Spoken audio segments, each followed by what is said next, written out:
안녕하세요. 어서 오세요. 안녕하세요, 여러분. 대사관 전문 PD 나누리입니다. 올해는 2023년이죠. 2023년. 그런데 우리 잠시 시간을 거꾸로 돌려볼까요? 자, 여기 CG 좀 띄워주세요. 네, 뒤로 갈게요. 뒤로 갈게요. 더 갈게요. 더 가겠습니다. 네, 여기서 멈춰주세요. 여기서 잠깐 멈춰볼게요. 여기 보시면 1963년에 대한민국은 12개 국가와 수교를 맺었습니다.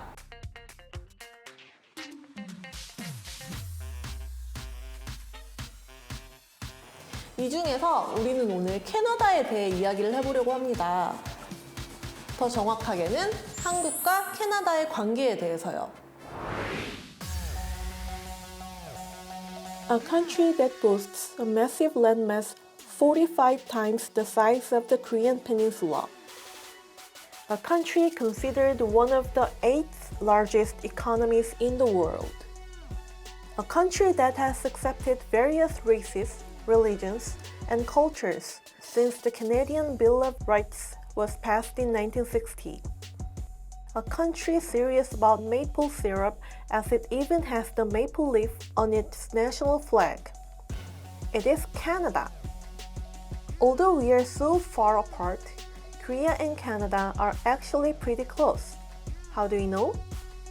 When the Korean War broke out on June 25, 1950, the Canadian Parliament decided to dispatch troops in just 10 days. The Korea-Canada FTA came into effect in 2015.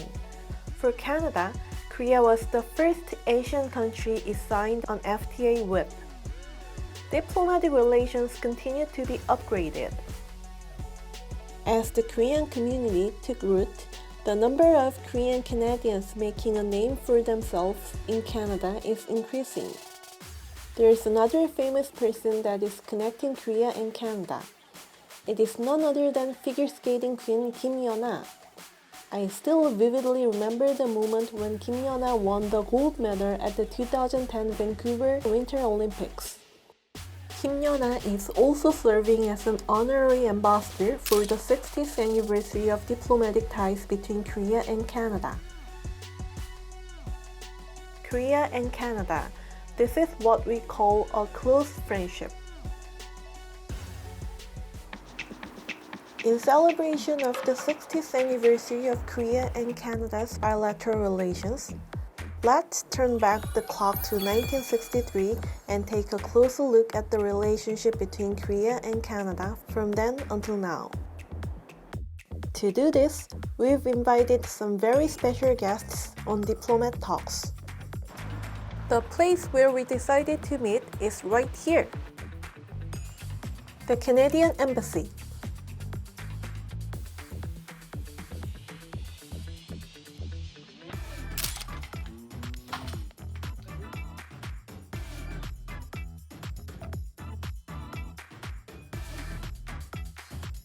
도착하셨대요. So these are the special guests we invited. Tok, can you tell us more about each of the guests? Sure.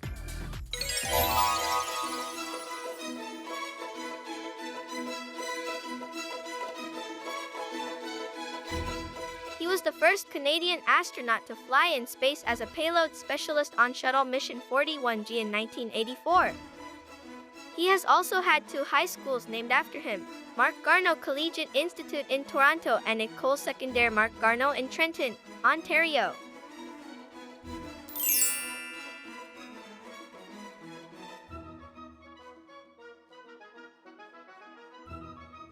She is Canada's first female ambassador to Korea. She's also a huge fan of hanbok.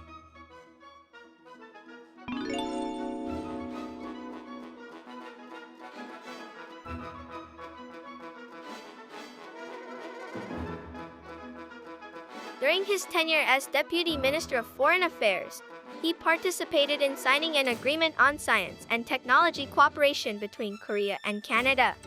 He also discussed Canadian beef imports with the Korean government as the Deputy Minister of Agriculture.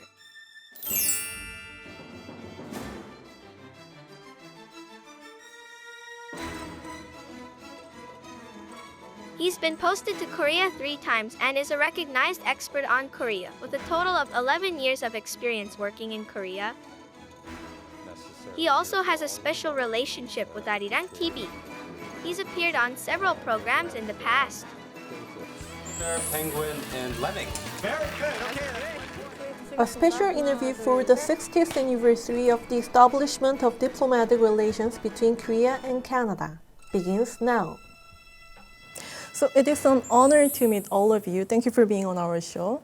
So first, Mr. Garner, how does it feel to visit Korea on the occasion of 60th anniversary? It's a very special occasion, and I'm delighted to be here. This is my 4th visit, and I think it speaks to the very strong relationship between Korea and Canada, and a relationship that's growing even stronger now.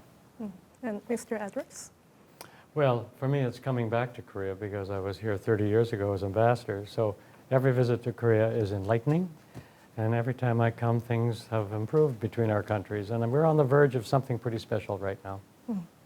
I feel very honored. I haven't been here for the last 2 years since I completed my assignment, and it's a homecoming for me because I spent a lot of my adult life here. So, Ambassador Mohini, I hear the reason that you've all gathered together here is because of the Korea-Canada Forum. So, can you tell us about the forum? Yes, it's an important part of the relationship. It's what we call a track 1.5 or track 2 dialogue. So, independent, bringing together academics, civil society, government representatives as well to think creatively about the Canada-Korea relationship. The Korea-Canada Forum is a high-level policy forum that was established in 1996, aimed at developing bilateral relations and expanding cooperation. It was created to supplement the special partnership established between the two countries in 1993.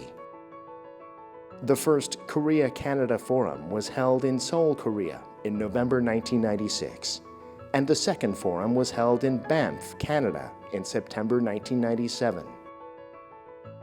Since then, experts in various fields have met to engage in active exchanges almost every year in either Korea or Canada. This year was the 20th edition, and Ambassador Edwards had a hand in establishing the first forum. So a real privilege to have him return as Canadian co-chair and oversee our great conversations these past couple of days. The first session of the forum is about our comprehensive strategic partnership. In 1993, Korea and Canada established a special partnership, which was upgraded to a strategic partnership in 2014. And in September 2022, the leaders of the two countries agreed to upgrade the relationship to a comprehensive strategic partnership. In Korea's diplomatic relations with foreign countries, words are used such as comprehensive, strategic, partner, and alliance. In general, the word comprehensive connotes sharing values, and the word strategic means that the two countries have a close relationship in politics, diplomacy, and economics.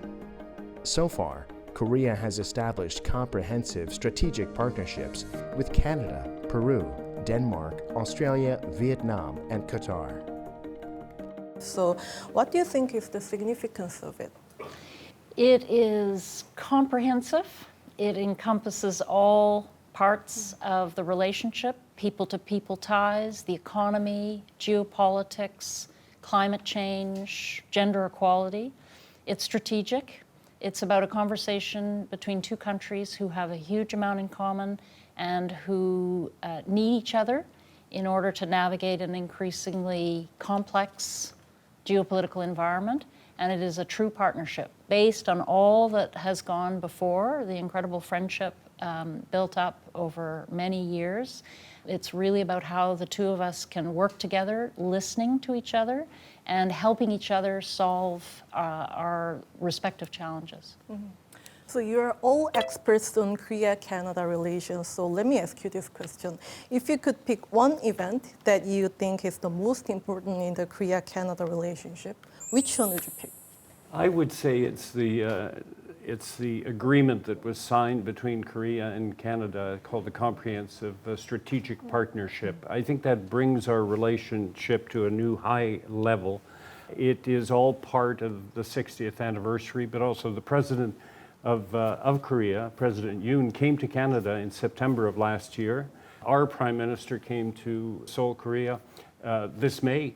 And I think that all of that indicates that we want to take the relationship between Korea and Canada to a new higher level, because there are benefits for each of the two countries of us working closely together. Ambassador Mohini? Yes, well, as part of the visit of the Prime Minister in May, he spoke to the National Assembly, and it was the first address of a Canadian leader to the Korean National Assembly in many years, and it really had a special feeling. It was quite a moving speech. It was full house, and I think really spoke again to the depth of the relationship, the potential, and the wonderful people-to-people themes that run throughout the relationship.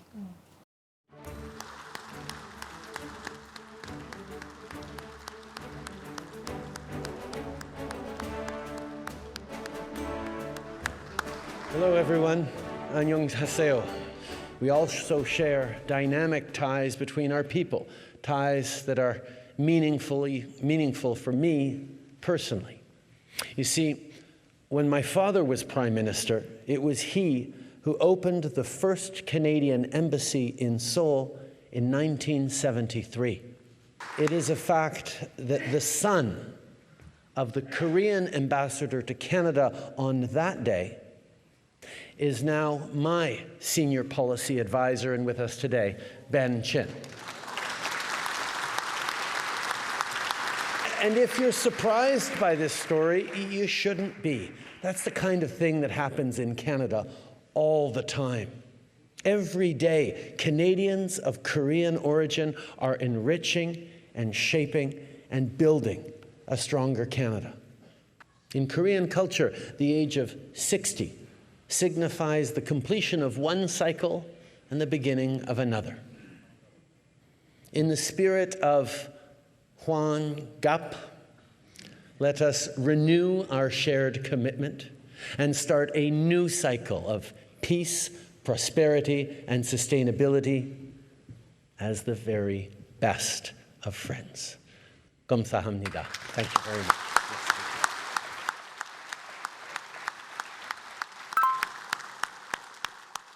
I'm going to step back in time. 30 years ago, the most prominent event in those days was Canada's contribution to Korean freedom through the Korean War and Canadian participation, and the number of Canadians who passed away here. So for us, that's a foundation that's irrefutable, and it is there for all time. When the Korean War broke out on June 25, 1950, South Korea and Canada did not have diplomatic relations. Nevertheless, when the UN defined North Korea's invasion of the South as an act of aggression and resolved to send UN troops, Canada expressed active support. On June 30th, the Canadian Parliament unanimously adopted a resolution to dispatch troops to Korea. During the Korean War, approximately 26,000 Canadian troops were dispatched. It was the third largest number among the participating UN countries, following the US and the UK. Of the Canadian troops, 516 died, and 379 were buried at the UN Memorial Park in Busan.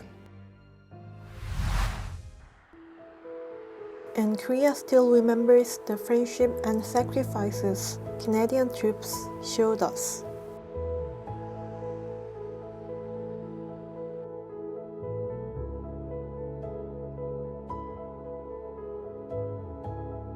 We decided to visit the place where those memories are well preserved.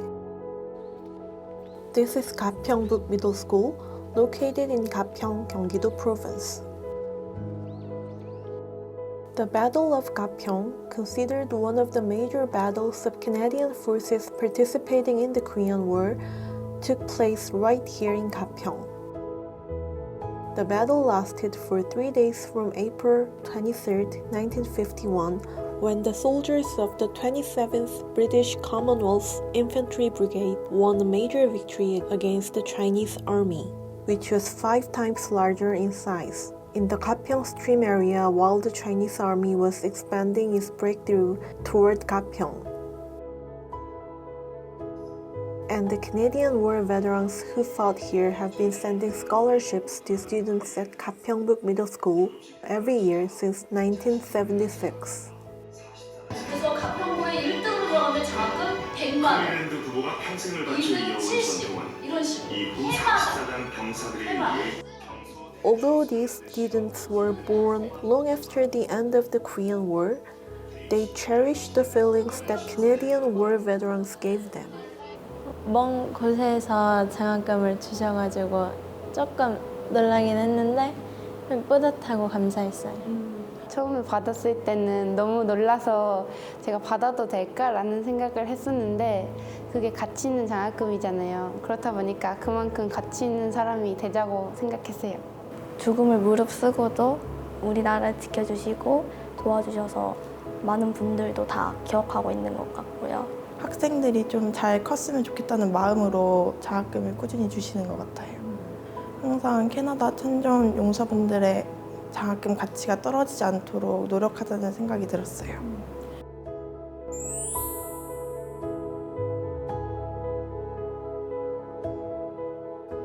If you could pick one event that you think is the most important in the Korea-Canada relationship, which one would you pick? Well, I will say the free trade agreement, which next year we'll have our 10th anniversary of that. And it was Canada's first free trade agreement with an Asian partner. And we built on that, and it's an important founding stone of our modern commercial relationship. The Korea-Canada FTA came into effect on January 1st, 2015, 10 years after negotiations first began between the two countries. With this, Canada became Korea's 12th FTA partner, and Korea became Canada's first FTA partner in Asia. The conclusion of the FTA served as a turning point in economic cooperation between the two countries. After the FTA took effect, the amount of trade between the two countries showed an increasing trend. As of the third quarter of 2022, the 8th year since the Korea-Canada FTA took effect, the FTA export utilization rate was calculated to be 94.3%. When 99.75% of tariffs, based on the number of items, are eliminated by January 2032, exchanges between the two countries are expected to become even more active. So, Mr. Garner, as a former foreign minister, do you think Korea has become more important to Canada from the past to present? I do. I think it's a growing importance. We in Canada are beginning to realize that this region of the world and countries like Korea are very important. This is the most dynamic economic region in the world. And because of our historical relationship, it's important for Canada to turn its eyes towards Korea more and more.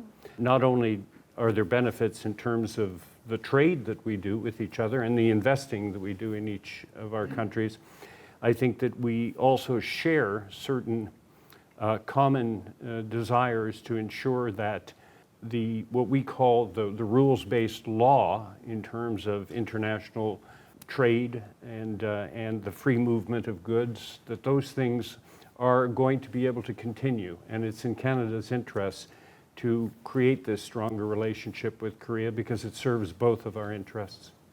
So, Mr. Edwards, you were the Canadian ambassador to Korea in the past. So, what do you remember the most while working with Korea? Well, I guess there are a number of instances when I was here, both as an ambassador, but of course as a senior official. And One of the times that we really worked closely together was during the G20 meetings. When the establishment of the G20 in the early years, in 2010, Canada and Korea agreed that we would both hold summits, early summits. And so I worked closely with my Sherpa colleague here in Korea to get the timing right, to ensure that the agenda that we followed in Toronto in that year fit well with the agenda that in the October-November meeting here in Seoul. Let me explain about the G20. G20 is an international consultative body created by 20 major advanced and emerging economies to discuss major issues in the world economy. Originally, the G20 was a meeting of finance ministers and central bank heads, but after the global financial crisis in 2009, leaders of G20 countries began to participate. The 2010 G20 meeting was held in Korea and Canada. At the G20 summit held in Canada in June 2010, Korea served as co-chair. Then, in November of the same year, Korea held the G20 summit as the chair country. So that was an accomplishment, and I really felt good about it, and I thought it reflected some of the best qualities of our relationship, ability to cooperate and achieve international goals. Still building on it today. Still in place. Yeah. So do you think Korea has changed a lot? Oh, yes, yes. I mean, I've come back many times since. We have friends here. It's always a pleasure to return to Seoul and to see other parts of Korea. It is the dynamism. It's huge. Seoul has turned into one of the most modern capitals in the world from the time I was here in the early 90s. You can just feel the bustle on the street. You can see that it's a society that is full of potential that's being realized now after these many years. So, Ambassador Danner, what was your proudest moment as Canadian ambassador to Korea? My proudest moment? That's a good question, because I was here for 3 years, and about half that time we were challenged with COVID. So it really meant a redefinition of how we conducted diplomacy. You remember how not only Korea, but most of the world was shut down.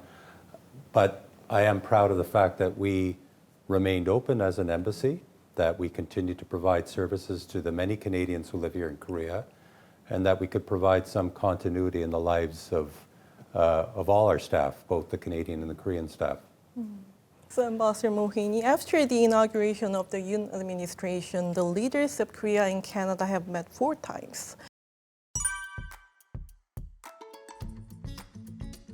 Here, they agreed to expand and deepen cooperation with a focus on future industries and to concretize cooperation in the key mineral supply chain sector.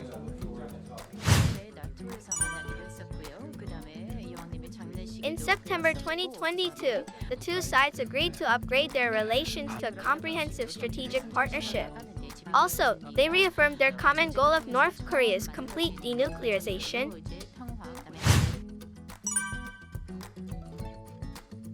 This May, the joint statement commemorating the 60th anniversary of the establishment of diplomatic relations between Korea and Canada was announced, and the two leaders agreed to deepen and develop their comprehensive strategic partnership.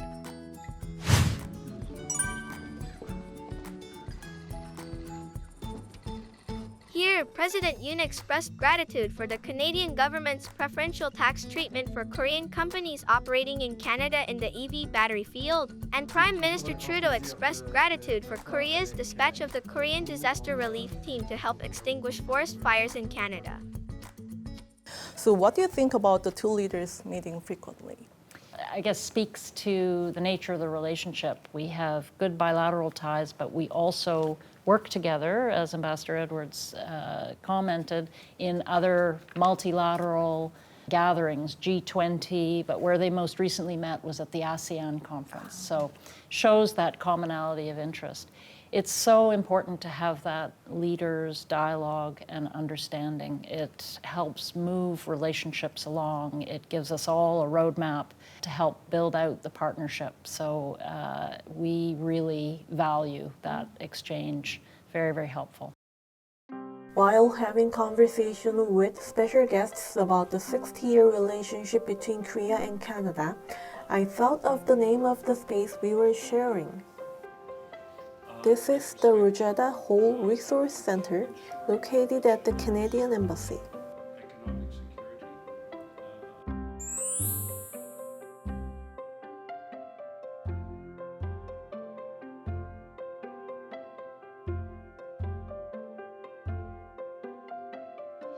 Although Korea and Canada established diplomatic ties 60 years ago, the two countries have had a relationship that goes back much further than that. In fact, the relationship between the two countries dates back to the late 19th century. At that time, Canadian missionaries who came to Korea became a bridge connecting the two countries, carrying out various activities.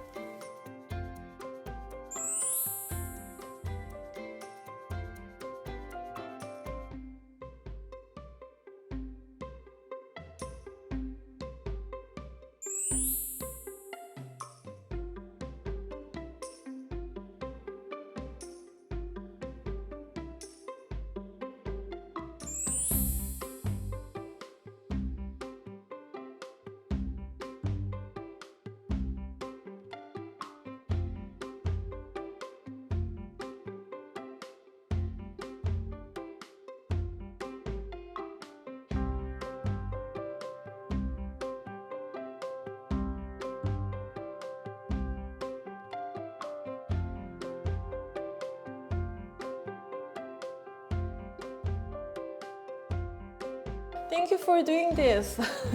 And we were able to meet a special person related to the long history of Korea and Canada. This is Schofield. He is the grandson of Dr. Frank Schofield, also known by his Korean name, Schofield.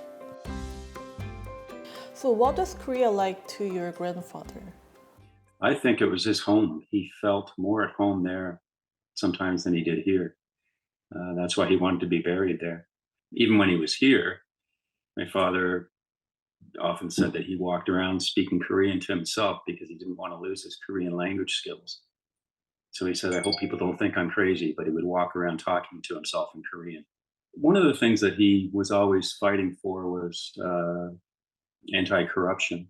So that's something that he should be remembered for, and just more as a sort of a guiding light for people. I quite often think, how would Dr. Schofield think about this, or what would Dr. Schofield do? I think I've read his biography a half dozen times. I'm reading his biography again right now. So he's an inspirational figure for people. I think it's amazing that we still have these great diplomatic relations. I think it's an incredibly bright future for both countries, especially Korea. It's quite astounding how far Korea has come since the war. What was left of Korea at the end of the war was, people didn't think that Korea would come back from that for 100 years, and it was incredible what was done in 10. So it's quite astounding. And the Korean people are such hardworking, loving people. I can see why my grandfather fell in love with Korea and why it was his second home.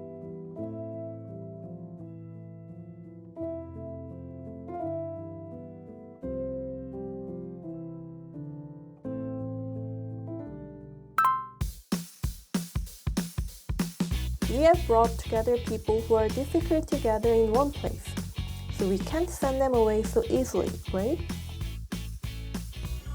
So we talked about the future too. Ensuring each other's economic security. The Canadian government published its own Indo-Pacific strategy. But more importantly, working in the Indo-Pacific region. Many geopolitical tensions in this region. Of course, the Korean Peninsula is one of them. On top of that, we have surprise guests preparing to make an appearance. So make sure to tune in to Diplomat Talks next week. 틀리면 어떡해요? 틀리면 다시 하면 되죠. 한국과 캐나다의 죄송합니다.